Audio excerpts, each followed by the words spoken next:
to support Israel so they could protect the places. You know what I mean? So, okay, so are you asking for a generalized opinion, or are you asking like a specific opinion on like sacred things as they exist in A Jerusalem and whether generalized or not? opinion from a Okay. Catholic, yes. Yeah, but is it conditioned by the particular concern that you're raising here, which is like sacred sites and sacred things in Jerusalem? Sure. But I What do know you that mean, like sure? okay, It's either it they're either they're is or will not. sacred, right? But I know like All right, so first oh, caveat is, right? yeah. So there has to be two prefacing remarks on on this particular issue. The first preface, right, is gonna be that when it comes to political issues and political matters, um,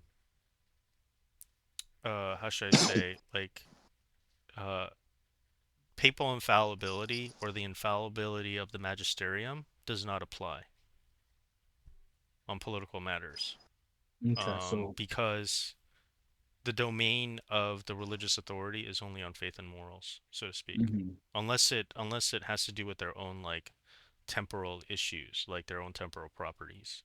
Does that make sense? mhm. Yeah. So the only exception would be in the case if hypothetically, let's say the Roman Catholic Church or the Papal States owned Jerusalem and it was a matter of defending Jerusalem because we own it, then you could probably make a categorical case in support of defending Jerusalem. But that's not the case in this particular case, right? Yeah. Secondly, the other caveat is going to be when it comes to the protection or defense of sacred sites, like religious sites over there, Mhm. um, the Christian belief is that the temple of God, so to speak, is in the heart of man. You know what I mean? Yeah. So, it's not really like we don't have like a doctrine that establishes any holy site beyond, what was built by humans to still exist in Jerusalem. Does that make sense? Yeah, it does. So having said that, right, um, if we follow along some of the pastoral prerogatives from the magisterium, Pope Francis has, very recently, um, made some remarks in a general audience, where he doesn't seem pretty happy with what's going on in the Israel-Palestine conflict, and he's been referring to what the nation of Israel has been doing as like cruelty towards the Gazans. Okay, and he's saying like it's affecting children. So Mhm, we kind of all know this, right? The data is what it is. You know what I mhm. mean? Um, but yeah, in that regard, like there's no generalizing opinion on the issue outside of whether or not you want to consider the Pope's own remarks, right, and side with him. Yeah, So in that case, I'm probably going to default to whatever position that can be held, in the consideration of like geopolitical maneuvering or mhm, military doctrines that currently exist.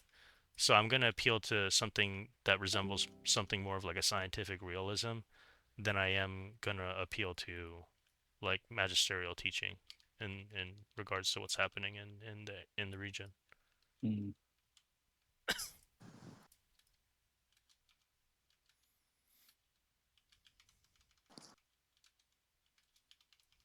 Oh,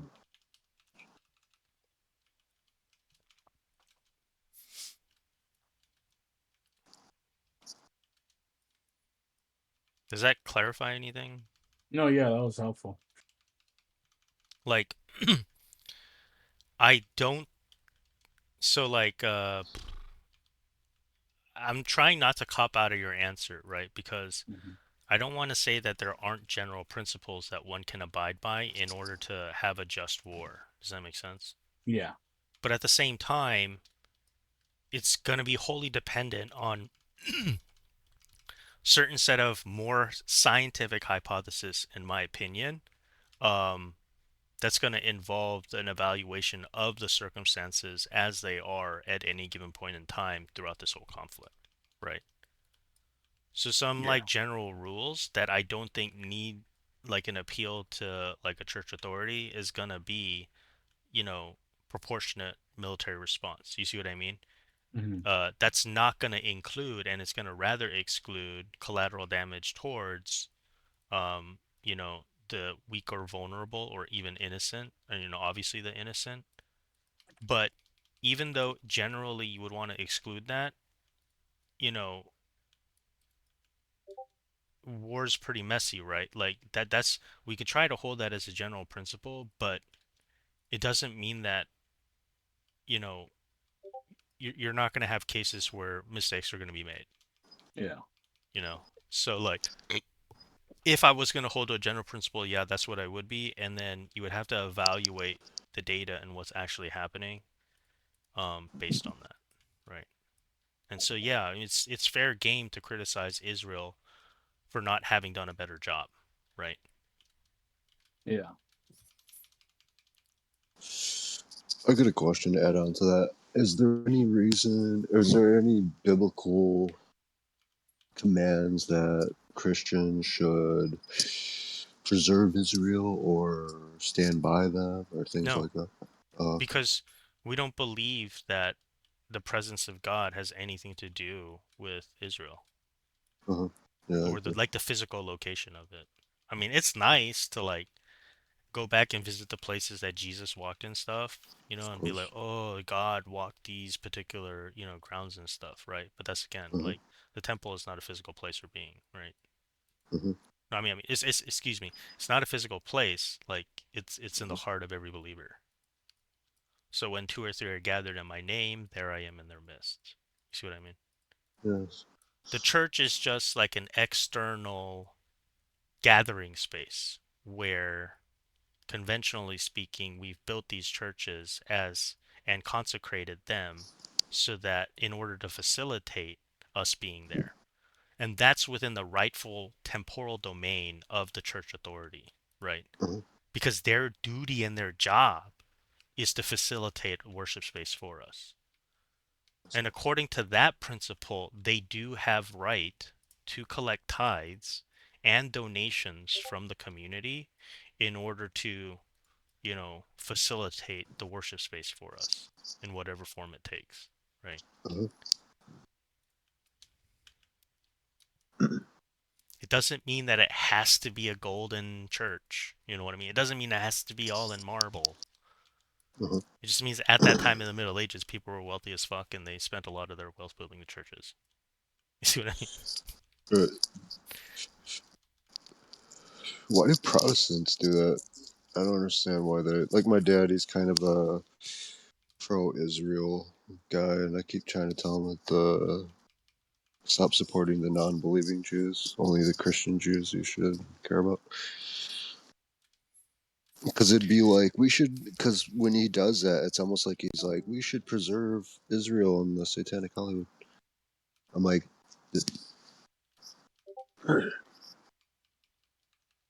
that's another thing. They like I don't know where they get this from that they think that the Jews that don't believe are somehow going to be redeemed in the end and eventually believe and worship God, that they're not going to have any punishment for bringing in the beast system.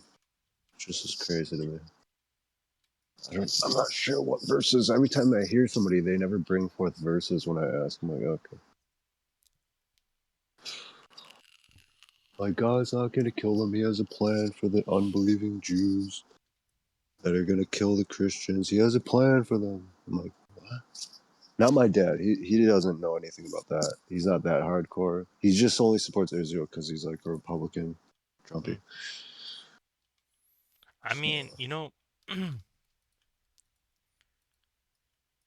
I mean, what kind of, I guess, concerns more about me about that is, yeah, I mean, you're right to criticize the ideological reasons that your dad might hold. I mean, if he's bringing up like, oh, protecting like the holy sites and stuff, then yeah, I mean, that's not a good enough reason.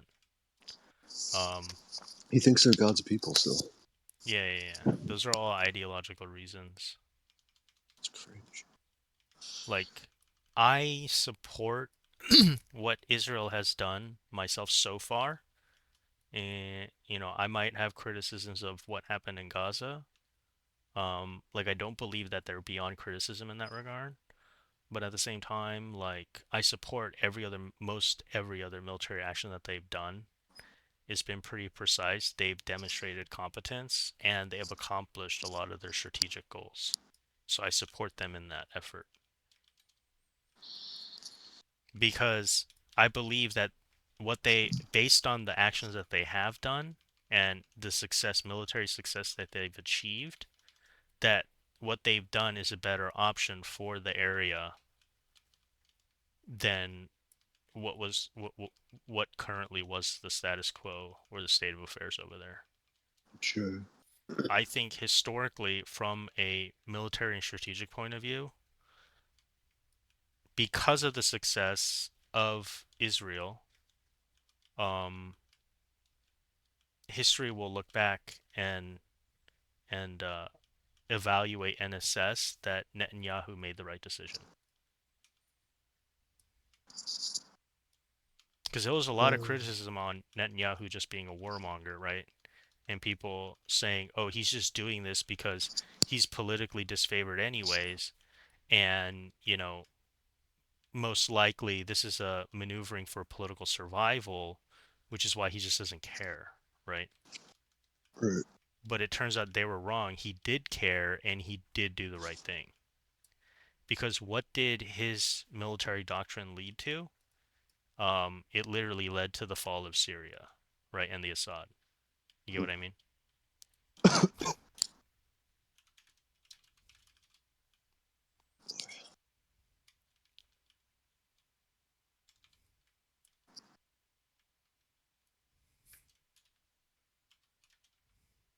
I don't get it. I don't get what Israel's end game is. So strategically speaking, Grudgin, Yeah. they're military leaders, right? Yeah. Like, there's enough intelligence. They don't even have to show us, and we already know this, right? And America probably is aware of all the intelligence as well. It's pretty obvious and clear the linkages between the October 7th invasion and the support of Iran. Does that make sense? These were Iranian proxies, funded proxies that were both trained in Iran and they were funded, right, by Iran to invade from Gaza, okay? Mm-hmm.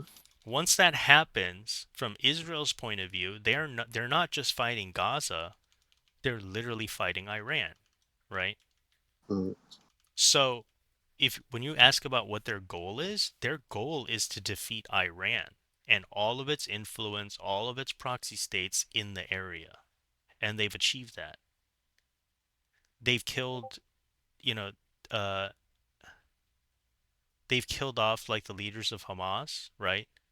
uh, Um, they went into Lebanon to kill the freaking leaders there, the proxies there, and whatever led to the situation in Syria. Syria is like one of like the largest proxies, right? Like it was its own sovereign state, right? They were basically a puppet state for Iran. So the only puppet state that they had, right? So it's very significant that the Assad regime was toppled. Uh, I mean, there's a lot of more geopolitical things that are happening in that region, right? Like it's basically like the Turkish proxies, right? That was able to, but Turkey has had diplomatic and strategic issues with Syria this whole freaking time. You know what I mean? They've been pretty antagonistic towards each other. They've attempted to try to come to good terms multiple times, and every single time, Turkey has made attempts to do this, they keep getting rebuffed by Syria, right? Because I right. because Turkey's whole thing is they wanted the Kurdish Syrians to like they wanted Syria to take them back while keeping their land. You know what I mean? And Mhm. Syria has just been, they haven't been conceding that in their negotiations this whole time. Anyways, um, Right. So there's other players that are involved. Israel's not unaware of this. You get what I mean? Mhm.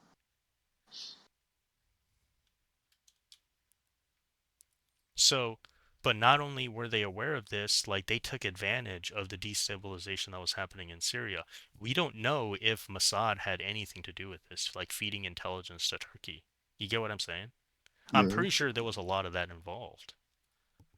But whatever they've been doing, they've been very successful at it, and it's working in their favor. And yeah, they've been able to take advantage of even the destabilization of Syria in order to project in order to both project power and stability and competency of the West there in that region. So long Mm. as they're able to remain successful like that, I support them. The other thing Mm. too is you're aware that they in November, like middle of November or middle of October, they did like a night strike attack, bombing attack on actual Iran, right? Right. You remember that? It turns out we found out like 3 weeks later that they in fact did attack the nuclear refining facilities in Iran. Right. Yeah. So they not only took their capability to send more like, airstrikes, they also took away their nuclear capacity too back then. I think I Which saw the means that video they've, of that. sorry, go ahead. Yeah. They've No, I think I totally saw a crippled video of Iran. that. Right. If you're a Muslim, you're just a loser at this point in that area. Yeah, I think I saw the video of them bombing the nuclear plant because it looked like an atomic bomb went off, which was unusual. I was like, "What the hell is this?" Like, because it looked like a miniature atom bomb went off. And then usually when you see explosions and drone attacks, it's minimal, but this was huge. But the video was taken from a distance, so it still kind of looked small, but it had like a mushroom cloud. I was like, wow. I saw that video a couple days ago, actually. I was wondering when it came from. Sounds right, though. Do you think these Arabs are like the lineage of Cain? Yeah. Yep. I Gosh, think both the Muslims and the non-religious Jews are sons of Cain. brutal. Those Jews who claim to be Jewish but aren't priestly, like they're not going to synagogue, they aren't Right? following, yeah, they aren't following the religion, they're sons of Cain.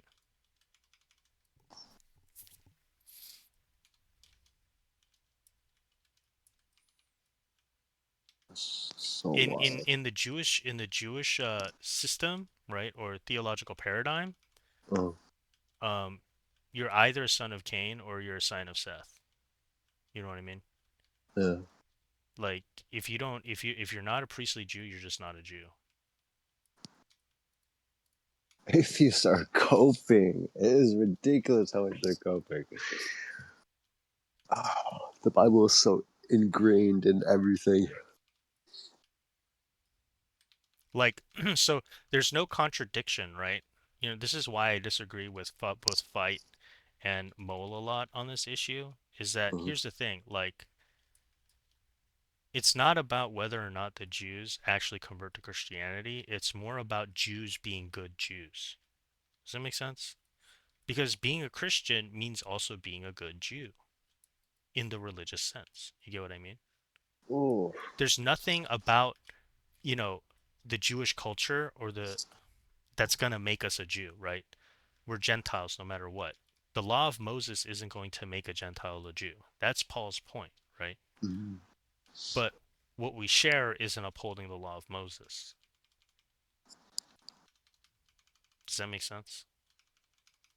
So I even a good understand. Christian has to be a good Jew in the sense that Jesus was the fulfillment of what it meant to be a Jew. Uh, Yep. yeah, uh, that's a tough one. Uh, hmm. So, what is their purpose? Like these Orthodox Jews that are abiding by the law. Like, what does that even mean with God, though? Does he even care about that?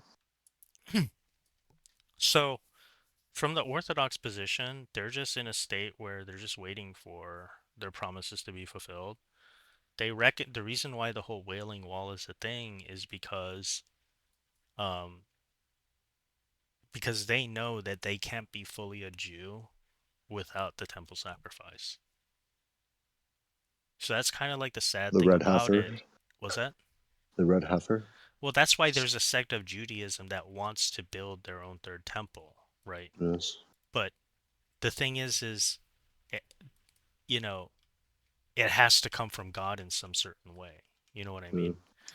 Like all the theories that they have about the Messiah leading up to the time when the second temple was destroyed, like Uh-huh. like the second temple wasn't destroyed until like Jesus already had ascended. You see what I mean? It was after the Right. time of Jesus. You see what I mean? So Right. for all intents and purposes, their messianic prophecies didn't include that destruction of the second temple. Yeah. Isn't that crazy? So Yeah. after like the destruction of the second temple, now they don't even have a claim to their Messiah because you get what I mean? They have no way of communing with their Messiah or Do you God's think promise in that that way. Does that make sense? So it they're does? really in a really difficult situation. Like if I try to put myself in the shoes of like a first century Jew, you get what I'm saying? Uh, Who's trying to still be a good Jew, right? And they've only heard about Christ. You see what I mean? Like uh, so like that's the thing. I don't feel any animosity towards the priestly Jew, the Orthodox Jew. I really don't. uh, You know, uh, like like eh, spiritually, I feel in solidarity with them, and I just really? feel sadness. You see what I mean? I kind of, I can never understand their sadness fully, but I feel the sadness that, I can observe and appreciate the sadness that they feel when they're literally banging their heads against the walls at the Wailing Wall. You know what I Uh, mean? Oh, And the thing is Jesus. I honestly, I don't feel like God has abandoned them. I just believe that Jesus was the Messiah and that he Uh, substituted their covenant with the new covenant. You know what I mean? the fulfillment, but yeah, Yeah. That's substituted. Good basically word. what substitution is. Uh, uh, yeah. it is I mean, unfortunate that like I they're disagree a waiting for the. little bit. I do kind of side with Mole and fight on this, but it's interesting to see your perspective on it for sure. I Um, mean, I know a Jewish person in real life, and and he seems like a really like chill and like he seems like a good person. You know what I'm saying? He just has like the wrong religion. You know what I'm saying? yeah, Jews are being converted though every day in Israel. For the record, there's been 1 million Jewish to Christian conversions this past year. And a lot of it has to do with this Jewish guy who lives over there. He has a really popular YouTube page. I'm sure you've seen him. He's kind of like bald and short and husky, muscular. And he just kind of tells them about who Jesus is because they really don't even know. They're so close. And when he That tells that makes them, sense. yeah, I mean, that's like really good. I'm really like happy. Oh, What do you? Okay, since we were talking about the third temple, I just want to curious. Biblically, when he says the abomination of desolation placed upon the holy place, do you think that's concerning the third temple? Because We have most no believers idea, man. do. It's all speculation. It can mean anything. Oh, okay, Abomination of that's true. desolation, if you want to look for the reason why people try to speculate in that particular direction is because the abomination of desolation, right, happens in Maccabees. Hmm. That's why the Deuterocanonical for Catholics is still inspired text Hmm. because it's part of our tradition of interpreting Revelation. You know what I mean? Hmm. Is the references in Maccabees towards of the abomination of desolation. That's one of the interpretive keys for us from the Old Testament. It's found in Maccabees, and that's literally when they set up like pagan worship within the Second Temple. You know what I mean? And then the Oh Maccabees were boy. pissed about it, and then they fucking like that justified that fueled right their religious fervor against the Right. Romans to death. The fucking Maccabees were not fucking joking around, man. They're fucking. I mean, before Jesus, like they were literally, they were literally God's warriors. You know what I mean? Mhm. It's amazing, dude. Like they fucking yeah. I mean, in Mhm. the time that they had, they destroyed the Romans in that area. That's pretty crazy. I don't know all the military circumstances of how that was happening. You know, oh, did Rome just not take him seriously, so they didn't have like a lot of guards there or something, or I don't know what's going on. Mhm. But clearly it pissed off Caesar so much to the point where like like he fucking sent a bunch of like phalanxes down there, legions down there, just destroy the temple. But in there it refers to the abomination of desolation being set up in the temple. Mhm. So if we take Maccabees, then the interpretive as an interpretive key, um, then people speculate that the abomination of desolation in Revelation could refer to another situation in which the temple is defiled. But that's you know, but that's the thing though. Like we don't believe in like I mean, is it referring to like a literal third temple being built? Within like a Jewish tradition, or are we talking about like a desolation of the temple in the Christian sense, where it's a desolation of each individual Christian soul. You see what I mean? Or human soul Right. at the time of, you know what I mean? Who the Okay. hell knows? Okay, I've been keeping track of the Third Temple since like 2015. They've Hmm. been talking about it for years. It's They were talking 2024 about now. it It's even kind of during the crazy. time when they set up the first nation of Israel, or Ev- after the Balfour Declaration, after yeah, World War every One. year. Like, The thing is, they have blueprints. They started building the base, I guess, and they also built the altar where they plan on killing the Red Heifer, which hasn't happened yet. I think they're still looking for the Red Heifer. They haven't found it yet. They're still breeding the cows and stuff. Yeah, but I'm sure it'll happen just in time. But yeah, it's every year. They're always like, "We're gonna build it," but it's what's crazy is that they say out of their own mouths, and these are like the rabbinic Jews. They're saying that they want to unite, you know, the religions. They want to unite Islam underneath this temple. That there's this like Unitarian aspect to the whole thing, which is strange. But that's out of their own mouths. I'm not saying anything. That's what they say. That's why I think it might be some end times. I think it is going to play a role when it comes to, you know, well, I don't know what your opinion is on that. I'll just say end on times. the Red Heifer stuff. The third temple specifically. Like, if Yeah, they I'm do I unite all don't know a religions lot of the under it. lore on that. I know that they have plans and all this, and they've drawn up the plans and stuff, but as Oh, far you as gotta I hear. You gotta know, hear him there's talk been no about it. approval of it. Yeah, yeah, that's And the it's like thing. this whole political thing, you know what I mean? Yeah, they want to bring peace to the world through it, which is interesting. I'm gonna have to. I'll get the video. I'll find it of just a compilation of where they're just talking about every time a Jew started talking about the third temple.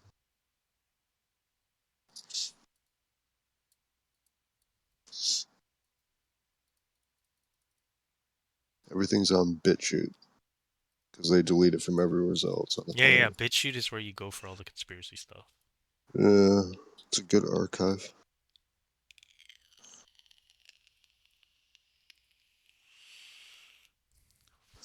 Or Rumble.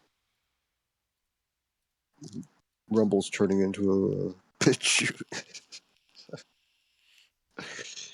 Yeah, all the conspiracy stuff that they deleted off of YouTube, Yeah. like, man, they just moved it over to BitChute. I miss all the conspiracy videos back in the day. You know what I'm Yeah. saying? They're not censoring you. Just, you Republicans are just conspiracy theorists. You're delusional. I'm not getting censored, so obviously you're not getting censored. Like, oh my god. You can't even talk to these leftoids. They don't know. They don't know that all these corporate CEOs have already been brought before Congress to be chewed out by the representatives. So about all these censorship and shadow banning and everything like that. And of course they don't get in trouble because they just deny everything. But they've been chewed out. I've seen it. I've seen, what's his name? Ted Cruz and a bunch of other guys chew him out for years. Oh, my sister too. It's Christmas time.